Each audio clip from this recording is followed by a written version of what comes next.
Hello, welcome back to Chronicles of an Autistic Gamer, where I am just kind of gaming through some stuff and ranting about what I'm going through with my autistic experience.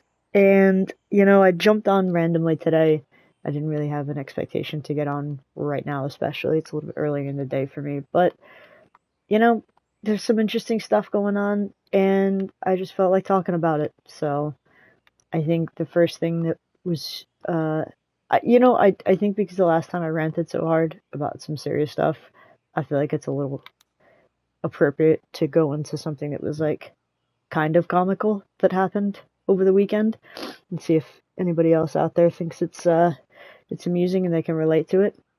My therapist could, who is neurodivergent, so I went to a ice skating thing here locally, and I don't have any ice skates anymore because it's been years since I've ice skated, and I was told that we could like rent skates, which I'm not like the biggest fan of. I kind of, it's a thing I go through whenever I have to go bowling, is like, yeah, just like I don't want to put my feet in anything that anybody else has had their feet in. But they clean it, so I try to like tell myself it's fine. But with the ice skating thing, I was like, okay, whatever, same concept, right? Woo, so fucking wrong. So I get to the ice skating rink, and there's literally just a wall of used skates that like people, I guess, have like dropped off, donated. I don't know, but they're just there for public use, and people just use them and put them back. Nobody's cleaning them. There's like no official anything, and the rink also asks you to wear a helmet.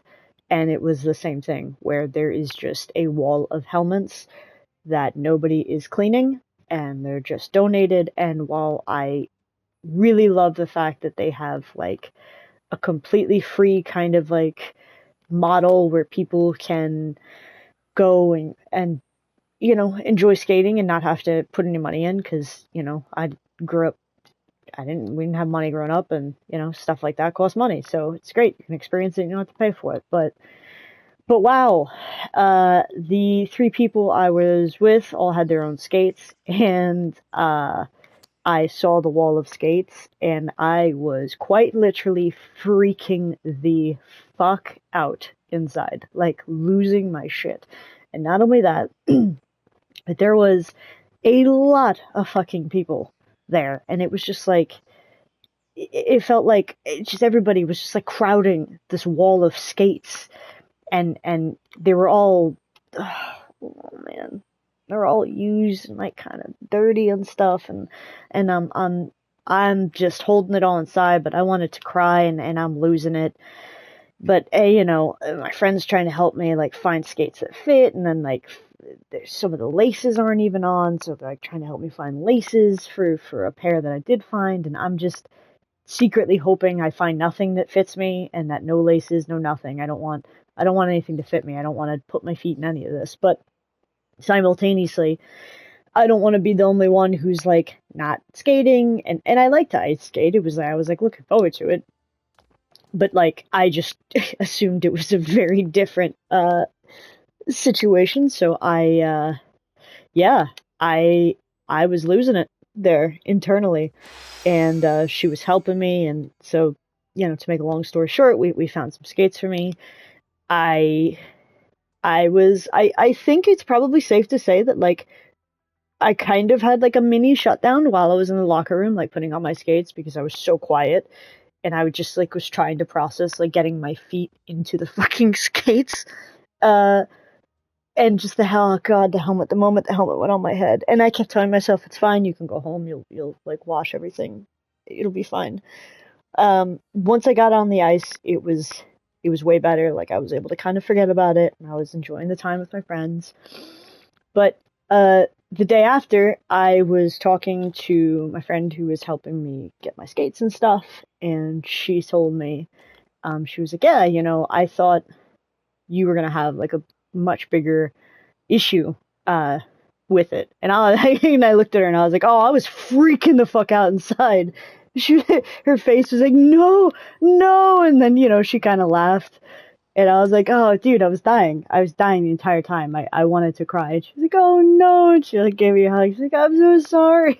But it's just funny because, like my therapist said, it's like, yeah, you got to kind of like see masking in real time, because she knows me, and she knows that, like, I don't like share drinks or stuff after people and stuff like that. And I'm very like, yeah, particular about that kind of thing. Like, I'm not a germaphobe by any means, but like I am very like, I am germ conscious. That's what I'm gonna say. I'm gonna use that from now on. I am germ conscious. So she knows that about me. So she was very surprised that like I didn't kind of like protest, but I was like, I just don't want to, I don't want to make a big deal out of this. I just want to have fun. I don't want to be that person. It's like, and you kind of overthink sometimes, again, with the whole autism thing of like, uh, too much and not enough. And so I'm like, I don't want to be too much, but, yeah, wow. Really wanted to die there. So that was something funny that happened over the weekend. And, oh, I will say that, like, I came home and I alcoholed the shit out of my boots, and then I put like some like stuff that's supposed to help with like I don't know, like smell or something after like the alcohol dried. And the minute I came home, I changed my socks. Like, I didn't even want to walk around my floors with my socks. And like the first chance I could, I got into the shower and I just like scrubbed the ever loving shit out of my hair, just like imagining how many fucking heads had been in that helmet. And I had a kid's helmet, so like, God knows how many children. Oh man, it's just, oh yeah. Anyway, so that was like a comical thing that happened over the weekend. But no long term damage there. I survived it. And it was just kind of funny having the conversation with my friend after the fact. But I had, it was an interesting conversation recently with my therapist, just talking about a lot of different stuff, and we kind of talked about autism as a disability, because recently somebody had mentioned it to me, and I wasn't like offended, but I know this is an interesting topic. I wasn't offended, but I was kind of like, what's the word? I was like struck. I don't know how to explain it. I don't want to say struck. It was just, it jarred me a little bit, because I know that it's considered like medically a disability, but I guess like I never really thought about it, like in terms of me. And I know a lot of us, like, especially lower support needs, or like, we quote unquote don't look like we have autism. We get that kind of thing all the time. And it's hard to explain. It's like I don't want to be considered disabled. And yeah, if I'm being honest, like, I can say that, right? Like, I don't, and there's nothing wrong about it, but there is a sense of like, I just have never seen myself. But then at the same time, I can equally say, hey, you know what though? Like, there is a lot of disabling aspects. And, right, what I just went through at the skating rink is a perfect example. Like, had I not spent 38 years of my life learning how to mask, I would have had a meltdown in that moment, right? And it would have changed the complete outcome of that day for me and for everybody else. And that's kind of disabling. Like, that's a moment where I wanted to have fun and be fine. And like, yeah, granted, there are plenty of people that are going to be like, well, I mean, that is kind of a little gross. And it's like, yes, but also the amount of people that seem to be fine with it is like incredible to me.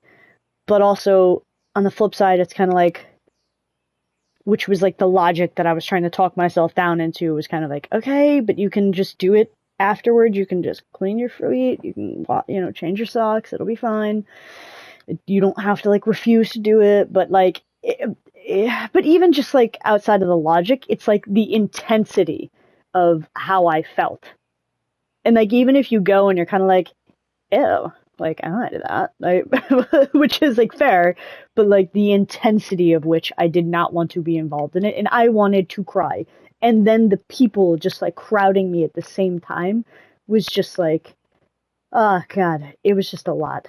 And yeah, and that's just like a very low end version, you know. And I think about everything that I've talked about up until now, it's like work and all these other moments, and yeah, it's yeah, depending on the situation, right? And it's for every autistic individual, it's different.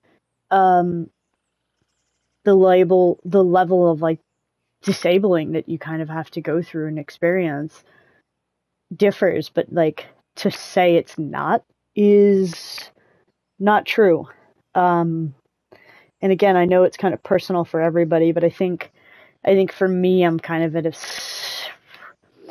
at a period where I have to admit that like there's a high sense of like pride, but also admitting like, yeah, you know what though, like there's nothing wrong with it as well. And also, you know, how my therapist kind of explained it was like, you know, there's like a medical definition of disability, which tends to have like negative connotations, which is kind of like what we're talking about here. But then there is, you know, just like a societal disability, or even as she said, kind of like a disadvantage just because of the way things are set up, that just makes it harder for us to exist. But it's not necessarily to say that we cannot exist or do the things that everybody else can. It's just like we require different set of like structure to do them. And so by definition, it's not disabling because we can do the thing, but we just can't do the thing the way that everybody else sees is the quote unquote normal way to do the thing, if that makes sense. And so it's kind of like restructuring the idea and just being like, yes, there is a medical definition, but also like it doesn't have to be like a negative thing.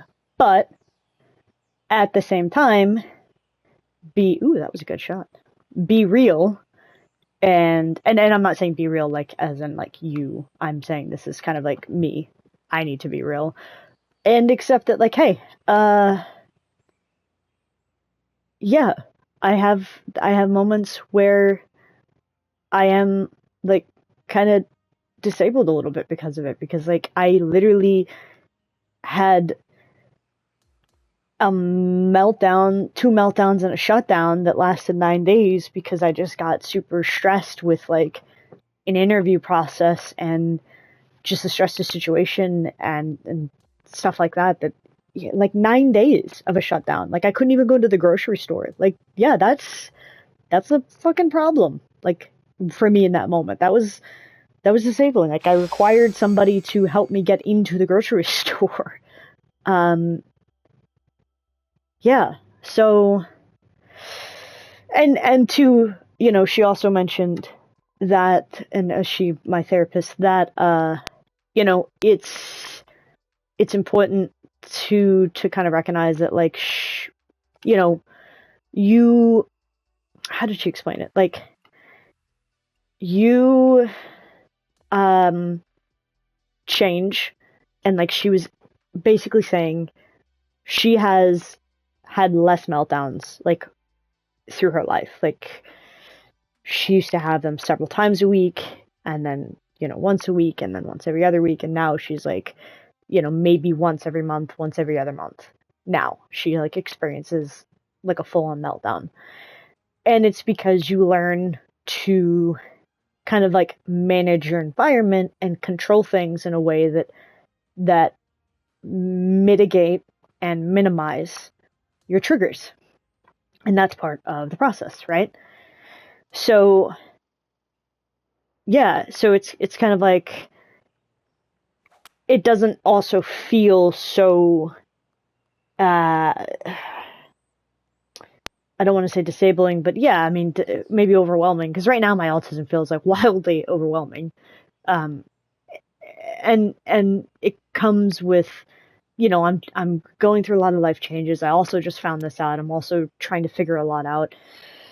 And I'm also like in all these new situations, like socially, and yeah, it's just it's wild. And I'm now understanding that there are better ways to help myself in these situations that I did not know before. And yeah, it will take time, you know. And my therapist obviously has gone through considerable amount of training, and she's known that she's autistic for quite a bit longer, and um, so she's had that time, and I'm having that time now. And so it's nice to kind of hear that from somebody who's, kind of close to my age, who's also late diagnosed, because, yeah, because sometimes it feels like you're never going to get a handle on it, and it feels super stressful. So I've just been considering that, just, kind of mulling that over, and that happened pretty recently. So, um, yeah, I'm sure it's something that'll come up again. And again, I know it's kind of like, and I've seen some other YouTubers talking about it as well. I think Trevor Carroll was one that I saw speaking about it pretty recently, and I think so you're autistic now what? I forget her exact name, but the girl from the UK, she's that runs that channel. She has also spoken about it, I believe, and yeah, I think it's valid, like, on both ends. Like, I think it's completely valid to be like, yeah, it's to kind of have that, like, a little bit of discomfort, because, and I think it's maybe a little unfortunate, right, too, that like we feel that way, because it's like we shouldn't, like, there's nothing wrong. It's not like it's anybody's fault, but yeah, but I think naturally that exists, but also kind of being like, yeah, you know what though, like, it does cause like restrictions sometimes, and it is a little bit more difficult in certain situations, and like, yeah, you know what, like, fuck it, like, let's be honest about that shit, and talk about it, and yeah, like, it's not sunshines and butterflies, and I don't want to think this whole, like, oh, you're a fucking amazing at math or something. It's like, yeah, thank you. Like, but also no, I'm not. Like, and what I love is, like, almost everybody on YouTube that I see it is not like that. They're not like, that, like, oh, they're autistic, but they have this, like, amazing, thing. And I'm not talking about the syndrome. I forget the Savat syndrome, but, like, you know, the other things. And it's just like, no, we are also just like normal, quote unquote, normal people that just have autism. And yeah, I mean, for sure we have our strengths. But I don't know what mine are right now with my autism. I'm not to that point yet, but, as I find that out, I will share them out. But I do love seeing everybody else's, and seeing everybody else kind of like finding peace with that and stuff amidst their struggles as well. But so yeah, that was it. Those are two things I just wanted to jump on and talk about. Just the hilarious little moment with the skates, and then kind of just mulling over the disability term. So yeah, interested to see if anybody has their own thought process on that as well. Both of them. And yeah, till next time, thank you for listening, and I will see you next time to rant about something completely different. Take care of yourselves.